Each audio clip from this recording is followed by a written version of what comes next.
ونستغفره ونؤمن به ونتوكل عليه ونعوذ بالله من شرور أنفسنا ومن سيئات أعمالنا من يهده الله فلا مضل له ومن يضلله فلا هادي له ونشهد أن لا إله إلا الله وحده لا شريك له ونشهد أن سيدنا ومولانا وشفيعنا وحبيبنا وحبيب ربنا ومطلوبنا ومطلوب ربنا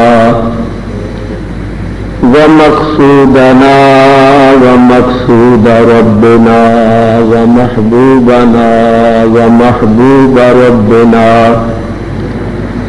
غوثنا ومغيثنا وعوننا ومعيننا مأوانا وملجأنا محمدا عبده ورسوله صلى الله تعالى عليه وعلى آله وأصحابه وبارك وسلم أما بعد فأعوذ بالله من الشيطان الرجيم بسم الله الرحمن الرحيم قد جاءكم من الله نور وكتاب مبين صدق الله العلي العظيم درود شریف پڑھیے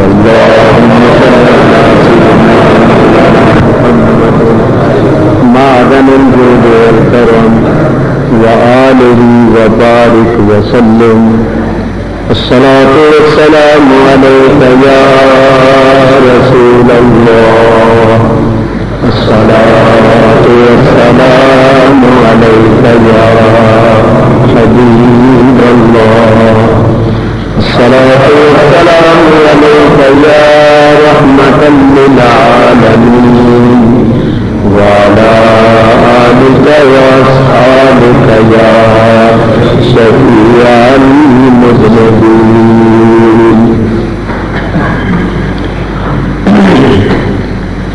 حمد و صلاۃ کے بعد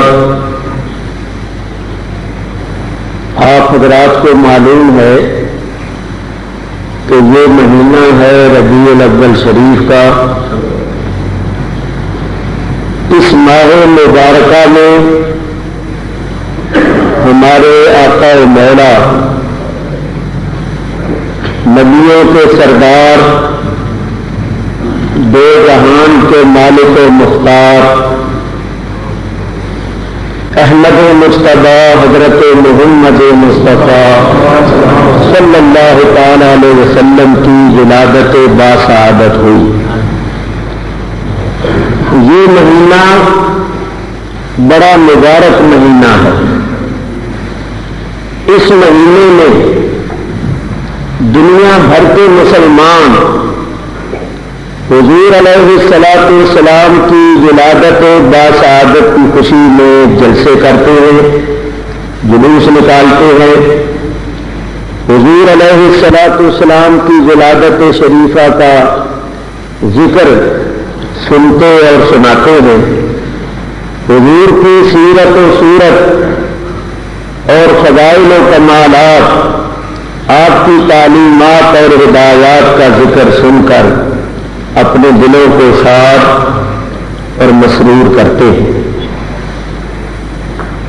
چونکہ مہینہ شروع ہو چکا ہے اور آج غالباً اس کی 5 تاریخ ہے یا 6 تاریخ ہے, کیونکہ یہاں ایسا حساب ہے کہ چاند کا کوئی اعلان ہی نہیں ہوتا، نہ اخباروں میں نہ کسی اور طرح، اور میں کیونکہ سفر میں رہا ہوں، بادل بہت رہے ہیں، بارشیں بھی ہوتی رہی ہیں۔ بہرصورت آج ربیع الاول شریف کی 6 تاریخ ہے اور 7ویں رات ہے۔ اللہ تبارک و تعالیٰ کا شکر ہے کہ اللہ تعالیٰ نے ہمیں یہ مہینہ پھر نصیب فرمایا ہے کہ ہم اس مہینے میں حضور علیہ الصلوۃ والسلام کا جشن میلاد منائیں گے اور حضور کے ذکر سے اپنے دلوں کو اور اپنے سینوں کو روشن اور منور کریں گے۔ یہاں 2 دن جشن میلاد کے سلسلے میں تقریر ہے، تو میں ان 2 دنوں میں حضور علیہ الصلوۃ والسلام کے نور پاک سے لے کر ولادت شریف تک بلکہ بچپن شریف تک کے مختصر حالات آپ حضرات کے سامنے پیش کروں گا۔ آپ حضرات بڑے ذوق شوق سے سنیں۔ وما توفیقی الا باللہ العلی العظیم۔ یہ بھی آپ کو معلوم ہوگا کہ میں عید کی صبح کو انشاءاللہ العزیز آپ کے ساؤتھ افریقہ سے جا رہا ہوں، اور پھر اللہ تعالیٰ کو منظور ہوگا تو حاضری کا شرف حاصل ہوگا، ورنہ میں آپ حضرات کے لیے دعائیں کروں گا اور آپ میرے لیے دعائیں کرتے رہنا۔ اللہ تبارک و تعالی ہم سب کو اپنی اور اپنے حبیب علیہ الصلوۃ والسلام کی سچی محبت عطا فرمائے اور اپنی اور اپنے حبیب کی فرما برداری کرنے کی توفیق عنایت فرمائے۔ میرے بزرگوں اور دوستوں، آیت کریمہ جو آپ حضرات کے سامنے تلاوت کی ہے، اس آیت میں اللہ تعالیٰ ارشاد فرماتا ہے قد جاءکم،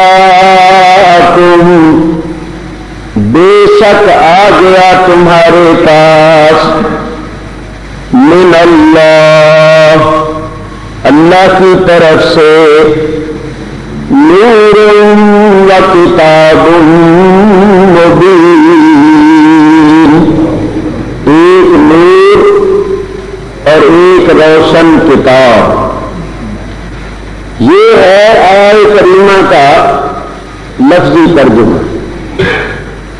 اللہ تعالیٰ ارشاد فرماتا ہے لوگوں، تمہارے پاس تمہارے رب کی طرف سے 2 چیزیں آئی ہیں، ایک نور آیا ہے اور ایک روشن کتاب آئی ہے۔ نور سے مراد حضرت محمد مصطفیٰ صلی اللہ تعالی علیہ وسلم ہے اور کتاب مبین سے مراد قرآن کریم ہے۔ نبی کریم علیہ الصلوۃ والسلام کے جلیل القدر صحابی، قرآن کے مفسر حضرت عبداللہ ابن عباس رضی اللہ تعالیٰ عنہ کی تفسیر سے لے کر، ان کی تفسیر دیکھو جو تفسیر ابن عباس کے نام سے مشہور ہے اور چھپی ہوئی ہے، ان کی تفسیر سے لے کر تفسیر جلالین تک تمام تفاسیر میں یہ لکھا ہوا ہے کہ نور سے مراد نبی کریم علیہ الصلوۃ والسلام ہے اور کتاب مبین سے مراد قرآن کریم ہے۔ میں نے اپنی کتاب الذکر الحسین فی سیرت النبی الامین میں عربی کی بڑی بڑی معتبر تفاسیر کے حوالے پیش کیے کہ سب مفسرین یہی لکھتے، یہاں تک کہ مخالفین نے بھی تسلیم کیا، کیونکہ حق بات کو تو تسلیم کرنا پڑتا ہے۔ مولوی رشید احمد صاحب گنگوئی نے اپنی کتاب امداد السلوک کے اندر اور مولوی اشرف علی صاحب تھانوی نے اپنے رسالہ النور کے اندر تسلیم کیا ہے کہ اس آیت میں نور سے مراد حضور علیہ الصلوۃ والسلام ہے اور کتاب مبین سے مراد قرآن کریم ہے۔ قرآن کریم سے صاف طور پر یہ ثابت ہوا کہ حضور علیہ الصلوۃ والسلام نور ہے۔ اللہ تعالیٰ ارشاد فرماتا ہے قد جاءکم من اللہ نور، بے شک آ گیا تمہارے پاس اللہ کی طرف سے نور۔ اسی نور کو اللہ تعالیٰ نے ساری کائنات سے پہلے بلا واسطہ اپنے نور سے پیدا فرمایا۔ چنانچہ صحیح حدیث ہے، شیخ محقق حضرت مولانا شاہ عبد الحق محدث دہلوی رحمت اللہ علیہ مدارج النبوت شریف میں فرماتے ہیں در حدیث صحیح انداز اول ما خلق اللہ نوری، حضور فرماتے جو چیز اللہ نے سب سے پہلے پیدا کی ہے وہ میرا نور ہے۔ دوسری حدیث جو مرفوع ہے وہ بھی سنیے، حضرت جابر بن عبداللہ انصاری رضی اللہ تعالیٰ عنہ نے حضور علیہ الصلوۃ والسلام کی خدمت اقدس میں عرض کیا یا رسول اللہ میرے ماں باپ حضور پر نثار ہو جائیں، قربان ہو جائیں، حضور مجھے خبر دیجیے کہ اللہ تعالیٰ نے تمام چیزوں سے پہلے کس چیز کو پیدا کیا۔ اگر میں تفسیر میں جاؤں نا تو ایک ایک بات میں بہت سے مسئلے، صحابی کا یہ سوال کرنا کہ یا رسول اللہ مجھے بتائیے کہ اللہ تعالیٰ نے تمام چیزوں سے پہلے کون سی چیز کو پیدا کیا تھا، اس بات کی دلیل ہے کہ اس صحابی کا یہ عقیدہ تھا کہ جس چیز کو اللہ تعالیٰ نے تمام چیزوں سے پہلے پیدا کیا ہے حضور کو اس چیز کا بھی علم ہے، ورنہ وہ سوال ہی نہ کر تو کہتے ہیں ان کو کیا خبر، اللہ ہی جانے ان کو کیا پتا۔ تو ان کا یہ سوال کرنا کہ مجھے بتائیے اس بات کی دلیل ہے کہ ان کا عقیدہ تھا کہ حضور کو اس چیز کا بھی علم ہے جس کو اللہ نے سب سے پہلے پیدا کیا۔ تو ایسے عقیدے والے کے تو پھر اس کے عقیدے کے مطابق اس کے ایمان کے مطابق جواب دینا ہوتا ہے۔ سرکار نے مجھے نہیں فرمایا کہ مجھے کیا خبر ہے، اللہ ہی جانے۔ حضور علیہ الصلوۃ والسلام نے فرمایا یا جابر ان اللہ تعالی خلق قبل الاشیاء نور نبیک من نورہ، اے جابر اللہ نے تمام چیزوں سے پہلے تیرے نبی کے نور کو اپنے نور سے پیدا فرمایا۔ حضور اس وقت کوئی چیز نہیں تھی، سرکار فرماتے ہیں وَلَمْ يَكُنْ فِي ذَلِكَ الْوَقْتِ لَوْحٌ وَلَا قَلَمٌ وَلَا عَرْشٌ وَلَا سَمَاءٌ وَلَا أَرْضٌ وَلَا مَلَكٌ وَلَا جِنٌّ وَلَا إِنسٌ وَلَا شَمْسٌ وَلَا قَمَرٌ وَلَا شَجَرٌ وَلَا حَجَرٌ إِلَى آخر الحدیث۔ حضور نے فرمایا اس وقت نہ لوح محفوظ تھی، نہ قلم تھا، نہ عرش تھا، نہ آسمان، نہ زمینیں، اور نہ فرشتے، نہ جن، نہ انسان، نہ سورج، نہ چاند، نہ ستارے، اور نہ درخت، نہ پتھر، کوئی چیز نہیں تھی، اللہ تھا۔ اور اللہ تعالیٰ نے سب سے پہلے اپنے نور سے میرے نور کو پیدا کیا۔ مخالفین عوام کو بہکانے کے لیے یہ کہتے ہیں کہ بھئی جب اللہ نے اپنے نور سے نبی کریم کا نور پیدا کیا تو اس کا مطلب یہ ہوا کہ حضور کا نور اللہ کے نور کا جز ہے، ٹکڑا ہے. تو اللہ تعالیٰ کا نور کے ٹکڑے ہونے سے، اجزاء ہونے سے پاک ہے. بلکہ وہ یہ کہتے ہیں کہ عیسائی عیسیٰ علیہ السلام کو خدا کا بیٹا کہتے ہیں،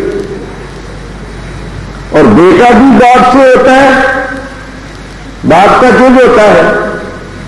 اور یہ سنی بریلوی جو ہیں یہ نبی کریم کو اللہ کا نور کہتے ہیں کہ حضور کا نور اللہ کے نور سے پیدا ہوا. تو جس طرح بیٹا باپ سے پیدا ہوتا ہے اور بیٹا باپ کا جز ہوتا ہے، اسی طرح یہ کہتے ہیں کہ حضور اللہ کے نور سے پیدا ہوئے ہیں. یہ بھی حضور کے نور کو اللہ کے نور کا جز مانتے ہیں. تو ان میں اور عیسائیوں میں کوئی فرق نہیں. جس طرح عیسائی مشرک ہیں اسی طرح یہ بھی مشرک. توبہ. کراچی میں ان کا ایک مولوی آیا، اس نے یہ تقریر کی، بعد میں انہوں نے مجھے بلا لیا. تو میں نے پھر تھانوی صاحب کی کتاب نشر الطیب ہاتھ میں لے کر یہی حدیث پڑھی کہ بھائی اگر اس حدیث پر اعتراض کرتے ہوئے تم ہمیں عیسائی بنانے کی ناپاک کوشش کر رہے ہو تو سب سے پہلے اپنے تھانوی کو بناؤ، کیونکہ انہوں نے یہ حدیث لکھی اور اسی حدیث سے اپنی کتاب کا مضمون شروع کیا ہے. پھر اس کے بعد میں نے بتایا کہ اس حدیث کو کس کس تمہارے مولوی نے نقل کیا ہے، اور تمہارے مولویوں نے بھی یہ لکھا ہے کہ اللہ نے سب سے پہلے حضور کا نور پیدا کیا اور اپنے نور سے پیدا کیا. تو اس کا مطلب یہ ہوا کہ تمہارے جتنے مولوی ہیں وہ سب عیسائیت کے نقش قدم پر ہیں. پھر میں نے جواب دیا کہ لوگوں کو دھوکہ نہ دو، لوگوں کو بہکاؤ نہیں، راہ زنی نہ کرو، صحیح صحیح بات لوگوں کو بتاؤ. عالم کا کام نہیں لوگوں کو دھوکہ دے، عالم کا کام ہے لوگوں کو سیدھا راستہ بتائے. دیکھو ہمارا اہل سنت و جماعت کا یہ عقیدہ ہے کہ اللہ تعالیٰ نے اپنے نور سے نبی کریم علیہ الصلوۃ والسلام کا نور پیدا کیا، مگر حضور کا نور اللہ کے نور کا ٹکڑا نہیں، جز نہیں. کیونکہ اللہ کا نور ٹکڑے ہونے سے اور اجزاء ہونے سے پاک ہے. تو پھر اللہ نے اپنے نور سے پیدا کیا. اس کا کیا مطلب ہے کہ اپنے نور کے فیض سے نبی کریم علیہ الصلوۃ والسلام کا نور پیدا کیا. اللہ کا نور غیر مخلوق ہے، حضور علیہ الصلوۃ والسلام کا نور مخلوق ہے. اللہ کا نور قدیم ہے، حضور کا نور حادث ہے. حادث اور قدیم غیر مخلوق اور مخلوق کبھی برابر نہیں ہو سکتے. جیسا کہ اس کو سمجھنے کے لیے ایک اور بات ذہن میں رکھو. اللہ تعالیٰ حضرت آدم علیہ السلام کے ذکر میں فرماتا ہے فَإِذَا سَوَّيْتُهُ وَنَفَخْتُ فِيهِ مِنْ رُوحِي. فرشتوں جب میں آدم علیہ السلام کو برابر کر لوں، بنا سنوار لوں، اور پھر میں اس کے اندر اپنی روح میں سے پھونک دوں، فَقَعُوا لَهُ سَاجِدِينَ، تو تم سب اس کو سجدہ کرنا. دیکھو اس میں اللہ کیا فرماتا ہے وَنَفَخْتُ فِيهِ، جب میں پھونک دوں اس میں مِنْ رُوحِي، اپنی روح میں سے. تو بولو اللہ تعالیٰ نے آدم علیہ السلام کے اندر اپنی روح میں سے روح پھونکی یا نہیں؟ بولو. تو کیا آدم علیہ السلام کے اندر جو روح ٹکڑا تھا اللہ کی روح کا کوئی ٹکڑا الگ ہو کر، اللہ کی روح کا کوئی جز الگ ہو کر آدم علیہ السلام میں چلا گیا تھا؟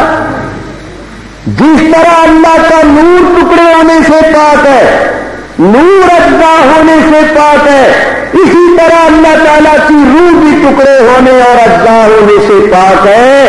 اللہ نے اپنی روح سے آدم میں روح پھونکی اور اپنے نور سے نور محمد پیدا کیا۔ نہ روح کے ٹکڑے ہوئے نہ نور کے ٹکڑے ہوئے۔ ہمارا قرآن پر بھی ایمان ہے، رسول اللہ کی حدیث پر بھی ایمان ہے۔ اور جو اعتراض کرتے ہیں کہ اللہ نے اپنے نور سے کیسے پیدا کیا، ان کو یہ جواب دو جیسے اللہ نے اپنی روح سے پھونکا۔ تم یہ بتا دو کہ اللہ نے اپنی روح سے آدم نے روح کیسے پھونکی؟ تو جو تمہارا جواب ہوئی ہمارا جواب۔ جس طرح اللہ تعالیٰ نے آدم علیہ السلام نے اپنی روح سے پھونکا، اسی طرح نبی کریم کے نور کو اللہ نے اپنے نور سے پیدا کیا۔ تو نہ روح ٹکڑے ہوئی اور نہ نور ٹکڑے ہوئے، دونوں ٹکڑے اور اجزا ہونے سے پاک۔ اللہ نے اپنے نور کے فیض سے حضور کا نور پیدا کیا اور اپنی روح کے فیض سے آدم نے روح پھونکی۔ چلیے صاحب، میں یہ بتا رہا ہوں کہ اللہ تعالیٰ نے ساری کائنات سے پہلے نبی کریم علیہ الصلوۃ والسلام کا نور پیدا کیا۔ یہ نور جب پیدا ہوا تو اس نور میں پیدا ہوتے ہی اللہ کو سجدہ کیا۔ اللہ تعالیٰ نے ارشاد فرمایا لذالک خلقتک وسمیتک محمد، اے میرے حبیب میں نے تجھے اسی واسطے پیدا کیا ہے کہ تم میری تعریف کرے، میری ثنا کرے، اور میں نے تیرا نام محمد اس لیے رکھا ہے کہ میں تیری تعریف و ثنا کروں۔ اسی واسطے یاد رکھو حضور علیہ الصلوۃ والسلام کے ناموں میں سے دو نام ذاتی ہیں، احمد اور محمد صلی اللہ علیہ وسلم۔ احمد کے معنی سب سے زیادہ اللہ کی حمد اور تعریف کرنے والا۔ تو جتنی حضور نے اللہ کی حمد و ثنا کی ہے اتنی کسی اور نے نہیں کی۔ کس طرح کہ حضور کب سے اللہ کی حمد و ثنا کر رہے ہیں؟ جب سے ہیں۔ اور کب سے ہیں یہ آپ سن رہے ہیں۔ اللہ نے ساری کائنات سے پہلے سرکار دو عالم کا نور پاک پیدا کیا، پھر وہ نور اللہ کی حضور میں رہ کر اللہ کی حمد و ثنا کرتا رہا۔ کتنا عرصہ؟ ایک حدیث سنو اور اندازہ کرو۔ اس حدیث کو علامہ امام اسماعیل حقی رحمت اللہ علیہ نے تفسیر روح البیان کے اندر، امام حلبی نے سیرت حلبیہ کے اندر، علامہ یوسف بن اسماعیل مدہانی نے جواہر البحار شریف کے اندر نقل کیا ہے۔ تین کتابوں کے حوالے میں نے پیش کیے، پتہ نہیں کتنے اماموں نے کتنے محدثوں نے نقل کیا ہے۔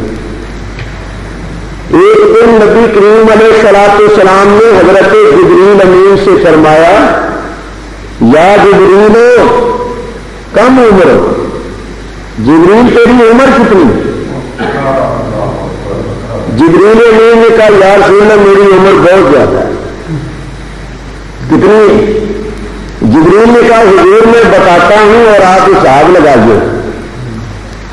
یا رسول اللہ جب اللہ نے مجھے پیدا کیا تھا اس وقت ابھی انسانوں کا، حیوانوں کا، درختوں کا، پتھروں کا سلسلہ شروع نہیں ہوا تھا۔ تو جب اللہ نے مجھے پیدا کیا تو میں نے دیکھا کہ اللہ کی حقیقت کے آگے جو بے شمار پردے تھے ان پردوں میں ایک تارا چمکا،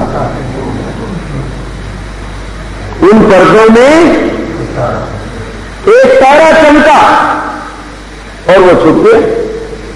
میں پھر دیکھتا رہا کہ کبھی وہ تارا نظر آئے. 70,000 برس کے بعد پھر نظر آئے. حضور وہ تارا 70,000 برس کے بعد نظر آتا تھا اور میں نے اس کو 72,000 مرتبہ دیکھا. اور یہ انسانوں اور حیوانوں کا سلسلہ بعد میں ہوا ہے اور بعد میں 1,24,000 یا جتنے بھی نبی آئے تو اب آپ میری عمر کا حساب لگا دیں. حضور علیہ الصلوۃ والسلام نے فرمایا یا جبریل وعزت ربی انا ذالک الکوکب، اے جبریل مجھے اپنے رب کے عزت و جلال کی قسم وہ تارا میں ہی تھا. کروڑوں برس حضور اللہ کے حضور رہ کر اللہ کی حمد و ثنا کرتے ہیں. چونکہ حضور نے سب سے زیادہ اللہ کی حمد و ثنا کی تو اللہ نے فرمایا پیارے میں نے تیرا نام محمد رکھا ہے، تو نے سب سے زیادہ میری حمد و ثنا کی ہے تو اس کائنات میں تیری بھی سب سے زیادہ تعریف اور ثنا ہو. اعلیٰ حضرت امام اہل سنت جھوم اٹھے فرماتے صبح پیدا میں ہوئی بکتا ہے بارہ نور کا. کفر کی رات ختم ہو گئی اور ایمان کی صبح نمودار ہو. صبح پیدا میں ہوئی بکتا ہے بارہ نور کا، صدقہ لینے نور کا آیا ہے تارا نور کا، صدقہ لینے نور کا آیا ہے تارا نور کا. اور فرماتے ہیں جب حضور تشریف لائے اس وقت جب مبعوث ہوئے حضرت آمنہ کی گود کو زینت بخشی ولادت شریف ہوئی اس وقت کیا حالت تھی؟ ناریوں کا دور تھا دل جل رہا تھا نور کا. ناریوں کا دور تھا تو نور کا دل جل رہا کیونکہ ناریوں کا غلبہ تھا. ناریوں کا دور ناریوں کا دور تھا دل جل رہا تھا نور کا، تم کو دیکھا ہو گیا ٹھنڈا کلیجہ نور کا. میرے آقا تم کو دیکھا ہو گیا ٹھنڈا کلیجہ نور کا. صبح طیبہ میں ہوئی بکتا ہے بارہ نور کا. اللہ اکبر. تو یہ نور اللہ کے حضور میں رہ کر سیر کرتا رہا. جب اللہ تعالیٰ نے اور مخلوق کو پیدا کرنا چاہا تو اسی نور کو سبب بنایا اور دوسری مخلوقات کو پیدا کیا. چنانچہ سرکار فرماتے انا من نور اللہ والخلق کلہم من نوری، میں اللہ کے نور سے پیدا ہوا ہوں اور ساری مخلوق میرے نور سے پیدا ہوئی ہے. کیا مطلب؟ کہ میری تخلیق کا سبب اللہ کا نور ہے اور کائنات کی تخلیق کا سبب میرا نور. اگر اللہ کا نور نہ ہوتا تو میں نہ ہوتا اور میرا نور نہ ہوتا تو کائنات نہ ہو. تو میرے بزرگوں اور دوستوں اسی بات پہ حضور علیہ الصلوۃ والسلام کو کہتے باعث ایجاد دو عالم. دو عالم کی ایجاد کا باعث، یعنی اگر حضور نہ ہوتے تو کچھ بھی نہ ہو. اللہ تعالیٰ ارشاد فرماتے لولا کلمہ خلقت الافلاک، لولا کلمہ خلقت السماوات والارض، میرے حبیب اگر تو نہ ہوتا میں آسمانوں اور زمین